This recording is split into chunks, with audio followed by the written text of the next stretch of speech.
Drugs are menacing our society.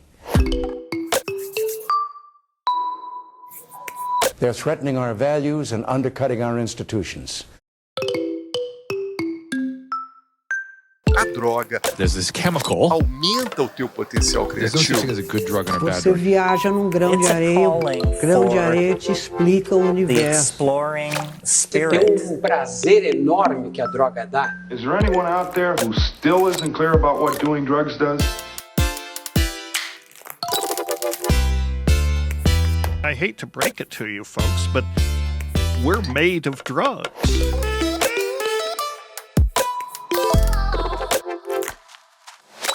Você está ouvindo Relatos Psicodélicos. Os seres humanos usam drogas desde sempre.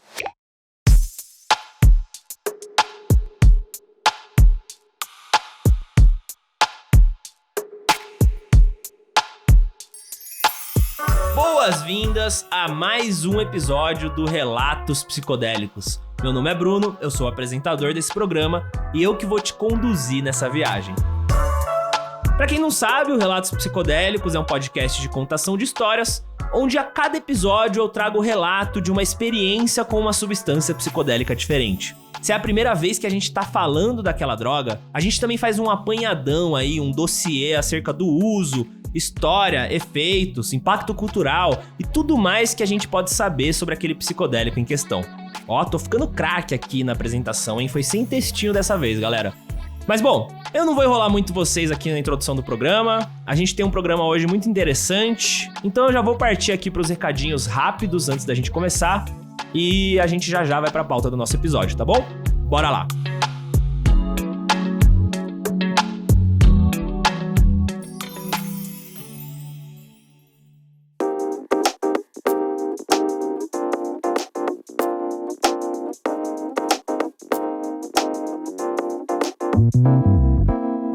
Galera, primeiro recado que eu queria trazer pra vocês é aquele convite que eu faço todo episódio pra você conhecer a Reaja, o laboratório de soluções colorimétricas parceira do Relatos Psicodélicos. Pra quem nunca ouviu falar da Reaja, né, resumidamente é uma empresa que vende reagentes pra você testar a sua substância, ou seja, pra você adicionar uma camada a mais de segurança no seu uso de substâncias.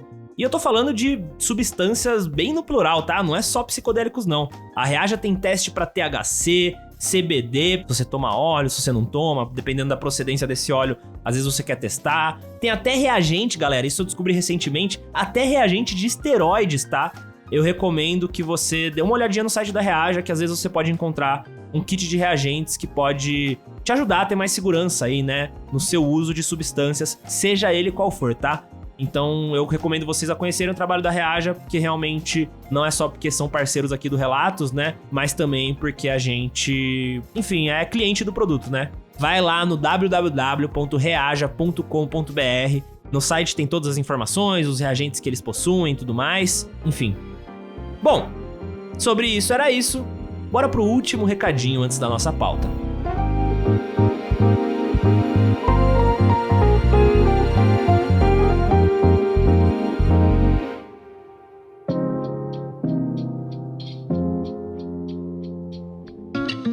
Galera, esse meu último recado é, na verdade, uma novidade, uma boa notícia que eu trago pra vocês, que é a estreia do podcast Ciência em Transe, um podcast feito pelo Ciência Psicodélica, que é um veículo de divulgação científica sobre plantas e substâncias psicodélicas, um veículo que eu faço parte também, e a gente finalmente vai lançar esse podcast no dia 9 de junho, na segunda-feira.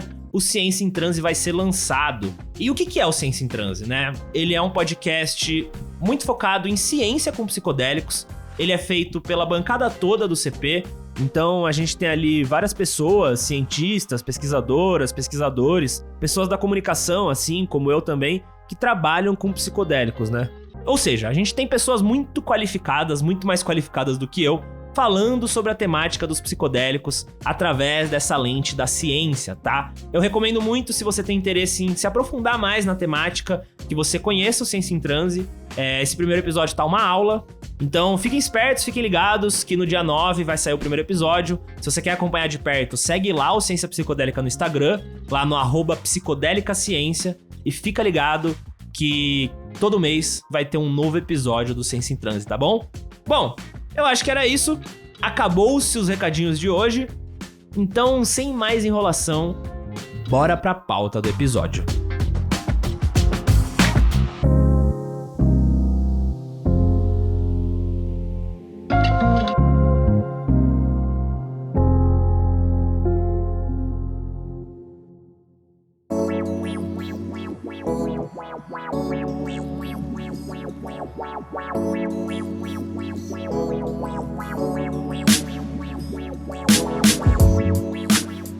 Galera, no episódio de hoje a gente vai falar sobre um dos primeiros relatos, se não o primeiro, de uma experiência com cogumelos de psilocibina.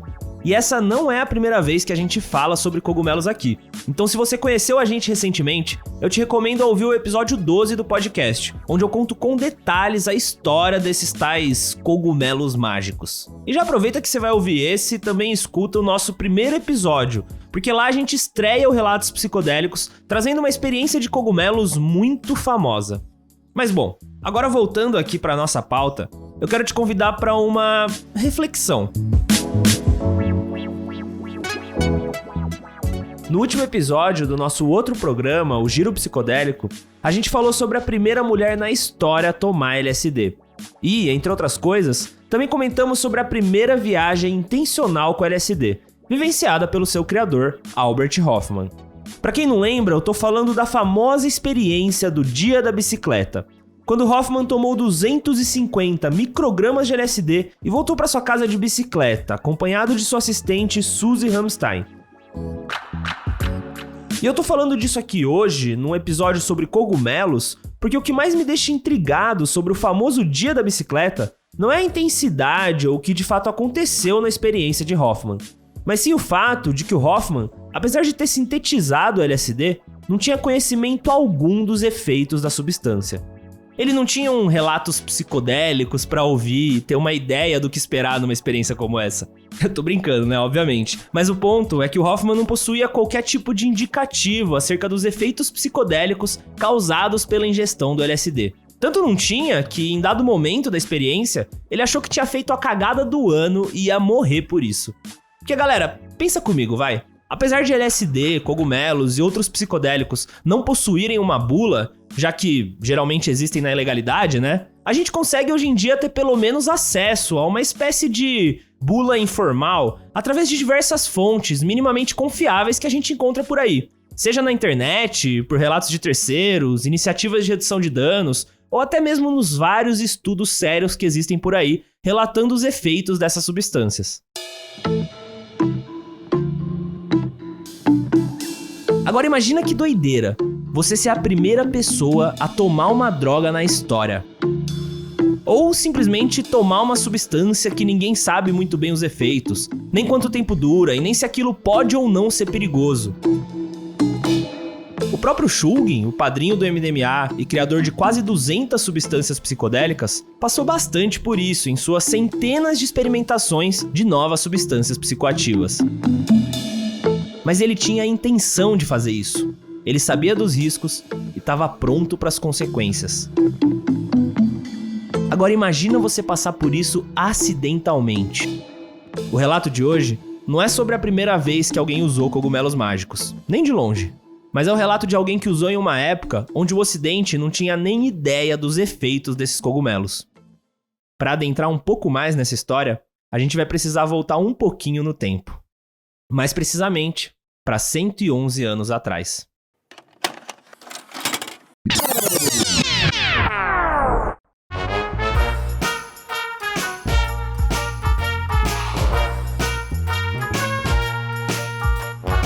Em 1914.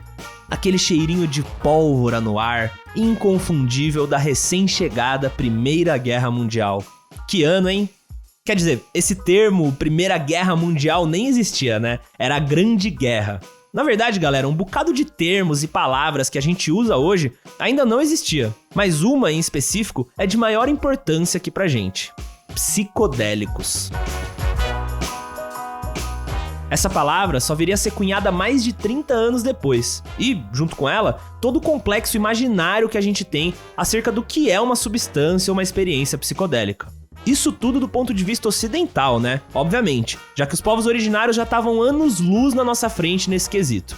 É claro que nessa época, diversos alteradores de consciência já eram muito populares. A cocaína, por exemplo, fazia um sucesso danado. Alô, Freud? E o ópio, então, era uma sensação. As plantas e substâncias que já existiam na época e que hoje a gente enquadra como psicodélicas eram vistas pelo Ocidente com muita confusão e muita estranheza, e acabavam caindo no mesmo grupo que outros alteradores de consciência. Por exemplo, na época, a mescalina dos cactos peyote e San Pedro já havia sido isolada e sua experiência já era conhecida, de certa forma, no Ocidente. É também por volta dessa época que aqui no Brasil, o mestre Irineu, fundador do Santo Daime, teria tido seus primeiros encontros com a ayahuasca. Mas a DMT, um dos princípios ativos da bebida, estava longe de ser isolada e descoberta. De todo modo, o que eu quero dizer aqui é que a gente ainda não sabia quase nada sobre esse tipo de substância no Ocidente. Até tinha uma coisa ou outra, mas não era uma parada que a galera estudava muito ou dava muita atenção, sabe? Se você chegasse pra alguém e falasse sobre LSD, psilocibina ou DMT, a pessoa provavelmente ia te responder com um olhar confuso de quem nunca tinha ouvido aquilo antes. E é justamente por isso que, na época, aquele pequeno relato, publicado no cantinho de uma página da renomada revista Science, passou despercebido. O relato, que foi contado e comentado sem muito alarde pelos envolvidos, falava sobre uma estranha e peculiar intoxicação acidental por cogumelos. Na descrição, escrita na revista pelo zoólogo americano Emeril Verrill, ele dizia: embora tenha sido mencionado em obras padrão sobre fungos que uma espécie comum e por vezes comestível, Panaeolus papilionaceus, pode apresentar propriedades intoxicantes, parece conveniente registrar a experiência recente de 2 pessoas que consumiram quantidades consideráveis dessa espécie, sem misturá-la com outros tipos. É importante pontuar que hoje em dia, a gente sabe que essa espécie que o Verrill comenta não possui psilocibina. Mas Paul Stamets, micologista e uma das maiores autoridades em cogumelos no mundo, sugere em um de seus livros que Verrill na verdade se enganou ao definir a espécie e classificou o cogumelo desse relato como sendo Panaeolus subalteatus. Esse sim um cogumelo que contém psilocibina. Panaeolus subalteatus. Eu não devo ter falado esse nome certo, né? Lembrando que na época a psilocibina nem tinha sido isolada, tá? E é importante lembrar que na natureza existem diversos cogumelos não psicoativos que se parecem muito com cogumelos de psilocibina. Ou seja, existia uma margem muito maior para qualquer tipo de erro na hora de identificar cogumelos. Mas bom, vamos continuar a ver o que o Verrill tem a dizer sobre esse relato. Ambas tinham familiaridade com essa e várias outras espécies, e já haviam ingerido em pequenas quantidades, misturada com outros cogumelos em diversas ocasiões, sem efeitos perceptíveis. Tratava-se de um cogumelo pequeno, de aparência delicada e forma de guarda-chuva, comum em terras cultivadas, plantadas com culturas agrícolas. O Sr. W, cujo relato é aqui apresentado, é um homem de meia idade, vigoroso e de hábitos estritamente moderados. Ele é um bom botânico, tendo feito um estudo especializado sobre fungos. O relato de sua experiência foi ditado a mim há cerca de 1 semana após o ocorrido, enquanto ainda estava fresco em sua memória. A senhora, mencionada como Sra. Y, que também comeu os cogumelos, é sobrinha do Sr. W por casamento. Seu marido, Sr. Y, estava presente, mas não ingeriu os cogumelos. Isso permitiu que ele observasse certos detalhes que passaram desapercebidos pelas vítimas, ambas tendo experimentado efeitos muito semelhantes. A Sra. Y também relatou, pessoalmente ao autor, alguns de seus sintomas, essencialmente os mesmos aqui narrados. As pessoas envolvidas são naturais do condado de Oxford, no Maine, onde o evento ocorreu. Seus nomes reais foram omitidos a pedido delas. Sr. W. Esse é o nome do nosso viajante. E ele não tomou a parada sozinho não, tá? Na verdade, ele tomou junto com a sua sobrinha, a Sra. Y. Olha que coincidência, né? Mais uma trip com tio e sobrinha, tia e sobrinho, né? Enfim, não foi de propósito, tá, gente? E olha só que interessante, meio que sem querer, eles tinham um quase tripsitter ali, o Sr. Y, marido da Sra. Y. É muita letra, né? Mas eu acho que deu pra entender. Aparentemente, o nosso viajante do dia, o Sr. W, era botânico. e gostava bastante de estudar fungos. Então ele já tinha alguma familiaridade com plantas e cogumelos. Mas não com esse cogumelo. Bom, sem mais delongas, chegou a nossa hora. Pega o fone de ouvido, aumenta o volume e bora pro relato.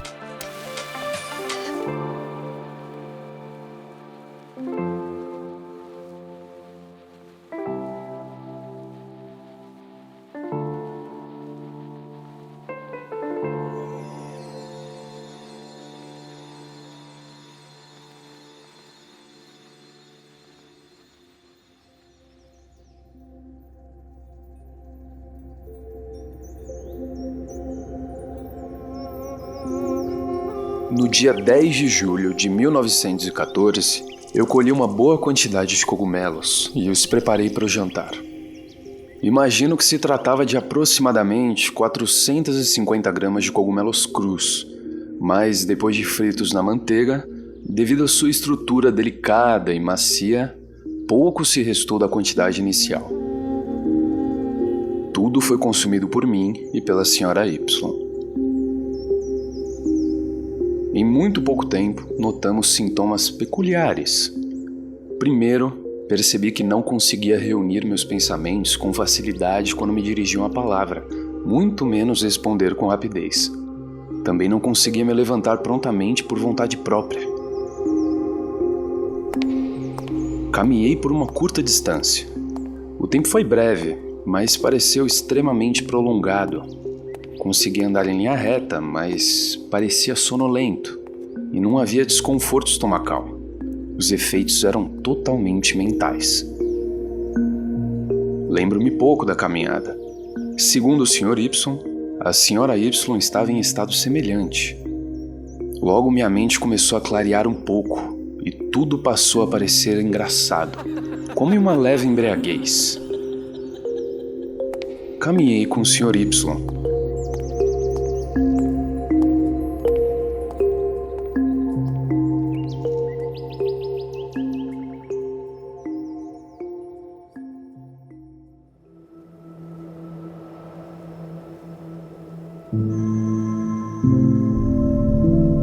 Um pouco mais tarde comecei a notar os objetos assumirem cores vivas e peculiares. Um campo de capim vermelho parecia formado por faixas horizontais de vermelho vivo e verde, e um tom peculiar de verde espalhou-se por toda a paisagem. Nesse momento, a Sra. Y via quase tudo em verde, exceto o céu, que parecia azul. Seu lenço branco parecia verde para ela, e as pontas de seus dedos pareciam cabeças de cobras. Aproximadamente meia hora após o consumo, ambos sentimos um impulso irresistível de correr e saltar, o que fizemos livremente. Eu não cambaleava, mas todos os meus movimentos pareciam mecânicos ou automáticos, e meus músculos não obedeciam plenamente à minha vontade. Em seguida, ficamos muito eufóricos, com uma vontade incontrolável de rir e brincar exageradamente, quase histericamente em certos momentos. O riso só podia ser contido com grande esforço. Ao mesmo tempo, exagerávamos nas piadas e em observações que nos pareciam engraçadas ou espirituosas. Segundo o Sr. Y, algumas piadas faziam sentido, outras nem tanto, mas eu realmente não me lembro do que falávamos. O Sr. Y relatou que nesse momento nossas pupilas estavam muito dilatadas. A Sra. Y por vezes revirava os olhos, com algumas caretas faciais e uma leve salivação pela boca. Depois voltamos para casa, cerca de 400 metros.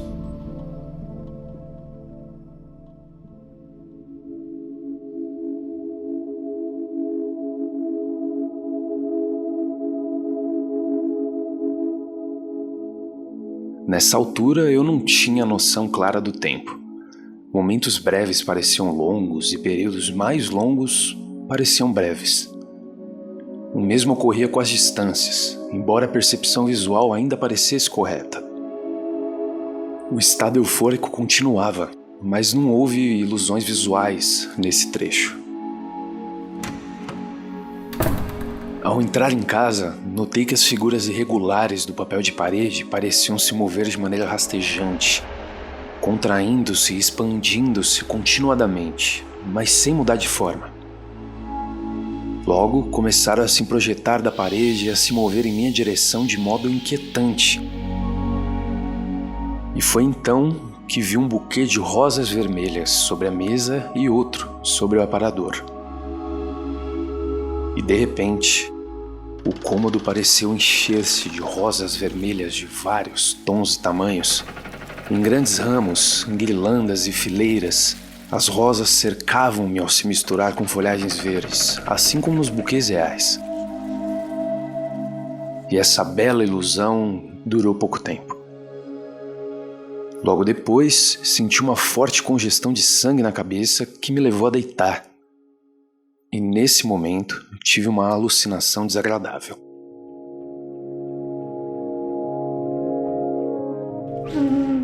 Rostos humanos inumeráveis, de todos os tipos e tamanhos, todos horrendos, pareciam encher o cômodo e se estender ao infinito.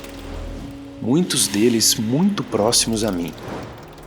Faziam caretas horríveis e se contorciam de modo assustador, ficando cada vez mais grotescos. Alguns apareciam de cabeça para baixo. Esses rostos surgiam em cores brilhantes e intensas, tão intensas que só posso compará-las a chamas de fogo, em tons de vermelho, púrpura, verde e amarelo, como nos fogos de artifício.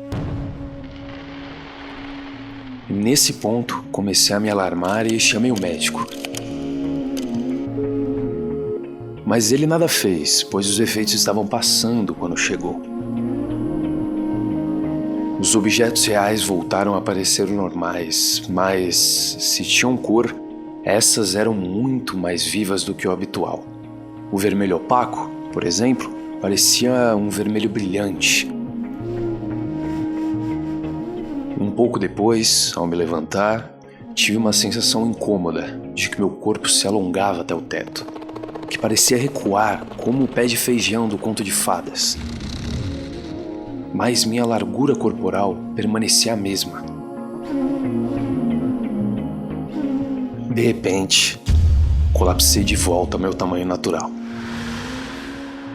Observei o órgão da sala e tentei tocar algo para ver o efeito, mas não consegui concentrar a mente nem coordenar os dedos.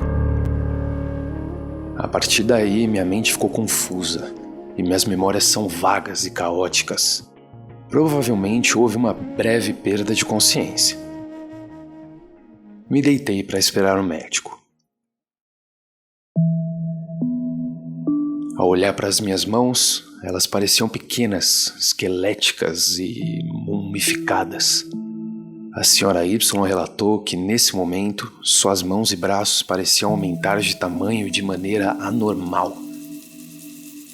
Ao tentar coçar um ponto no pescoço, tive a sensação de estar esfregando um saco de pano cheio de farinha. Parecia do tamanho de um barril e o gesto parecia impessoal.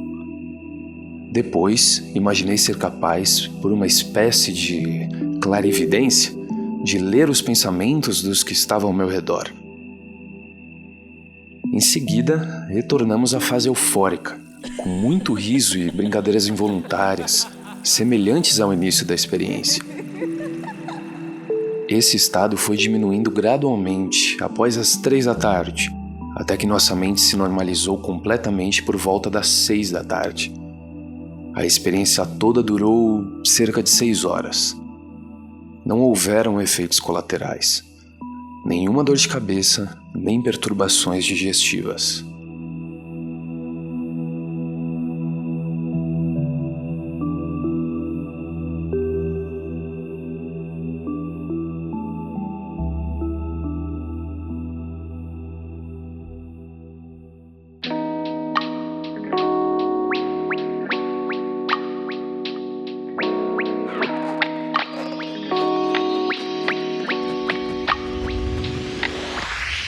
Bom, galera, esse foi o relato de hoje. Eu espero que vocês tenham gostado. Eu fiquei muito surpreso, assim, né? Porque apesar de ter sido uma experiência acidental, me parece que as duas pessoas ali, né? O senhor W e a senhora Y, até que lidaram bem, assim, com a experiência, né? Podia ter sido muito pior, né? Até porque eles não faziam ideia ali do que era aquilo que eles estavam passando, né? Se ia dar tudo certo ou não, enfim. Aparentemente eles lidaram muito melhor que o próprio Hoffman no dia da bicicleta, né? Eu sei que são substâncias diferentes, mas pelo que a gente vê aqui nesse relato, né? Teve muitas coisas desconfortáveis na trip, mas parece que nada fugiu muito assim do controle. Óbvio que, né, a gente não sabe daquilo que foi deixado de fora, né? Daquilo que o autor ali, né, o Sr. W, não quis contar. Até porque é importante a gente lembrar que é um relato de 1914, né? Então, assim, tinham muitas coisas e costumes e tabus ali na época que hoje em dia nem fazem muito mais sentido pra gente, né? E o interessante desse relato é que, mesmo se o Paul Stamets não tivesse investigado anos depois que esses cogumelos eram cogumelos de psilocibina, só de ler o relato, né, pela descrição dos efeitos, até pela duração da experiência, você vê que se encaixa perfeitamente numa experiência de Kogu, né? Até porque a forma que o autor descreve, em alguns aspectos, é muito parecida com a forma que a gente, mais de 100 anos depois, fala de algumas experiências com cogumelos. Esse lance das coisas respirando, da forma que ele via os objetos nos lugares, da forma que ele se sentia, a noção dele espacial, de tempo e distância, né? Isso é uma coisa muito usual, assim, de experiências com psicodélicos, né? O zoólogo Emery Verrill, que é o cara que trouxe o relato do Sr. W para a revista Science, ele também fez um comentário interessante acerca de alguns efeitos descritos no relato. Os efeitos observados são, em certos aspectos, semelhantes aos causados pelo haxixe. Outros lembram os experimentados por alguns fumantes de ópio, especialmente a multiplicação de objetos e suas cores intensas. A aparência de cores vívidas recorda os sintomas descritos pelo Dr. Will Mitchell quando ele tomou pílulas de mescal mexicano em um experimento. A perda da capacidade de estimar tempo e distância, como ocorre em alguns sonhos, é interessante, pois ocorreu enquanto outras faculdades mentais estavam ativas. Bom, ele não tá farejando tão longe, né? Mas de qualquer forma, uma outra coisa que eu fiquei pensando enquanto eu li esse relato pela primeira vez é como que seria muito interessante a gente ter o ponto de vista da senhora Y, né? Que também estava ali passando por aquela experiência, que provavelmente deve ter tido uma experiência tão intensa quanto a do autor do relato. Mas bom, hoje eu quis trazer uma experiência um pouco diferente, né? Geralmente a gente traz experiências mais atuais, assim, né? Dos últimos 20 anos, mais ou menos. Mas como eu encontrei aí essa experiência inusitada, eu achei que seria interessante a gente trazer aqui pro programa. Mas bom, sobre o relato era isso, então bora pro encerramento do episódio.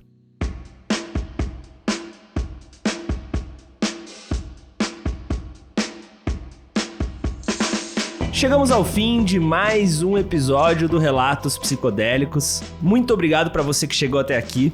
Eu queria agradecer também ao Hugo Ortega, que fez a locução do nosso relato de hoje e fez um excelente trabalho. Se você quiser acompanhar o Hugo nas redes sociais, vai lá no Instagram dele, no Hugo_Ortega. Ele é ator e tem uma companhia de teatro muito legal, que é a Companhia do Ralo. O Instagram é @cia.do.ralo. Também queria deixar um recadinho antes de ir embora para você que gosta do nosso conteúdo e quer acompanhar mais do Relatos Psicodélicos. A gente tem um podcast exclusivo chamado Além da Brisa, onde eu troco uma ideia mais solta aí dos temas que cercam o mundo dos psicodélicos. O podcast é quinzenal e se você tiver interesse de ter acesso a esse conteúdo, vai lá no nosso Apoia-se, no apoia.se/Relatos Psicodélicos, que a partir de R$12 você já consegue assinar o Além da Brisa e fazer parte do nosso cantinho psicodélico no Telegram do Relatos Psicodélicos. Agora, se você não tá afim de fazer isso, mas tá afim de ajudar o Relatos Psicodélicos de alguma forma, você também pode fazer uma doação lá no nosso LivePix, que é livepix.gg/Relatos Psicodélicos.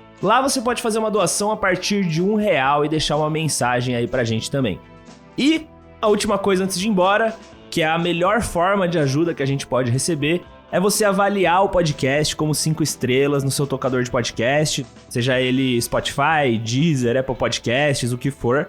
e, principalmente, compartilhar esse programa com alguém que você acha que pode se interessar pelo nosso conteúdo. Isso ajuda bastante a gente a chegar a mais pessoas e fazer o algoritmo entender também que o nosso conteúdo vale a pena ser ouvido aí por mais pessoas na plataforma. Então, esse é meu último pedido. Vou ficando por aqui. Espero que vocês fiquem bem. Um beijo e até a próxima viagem.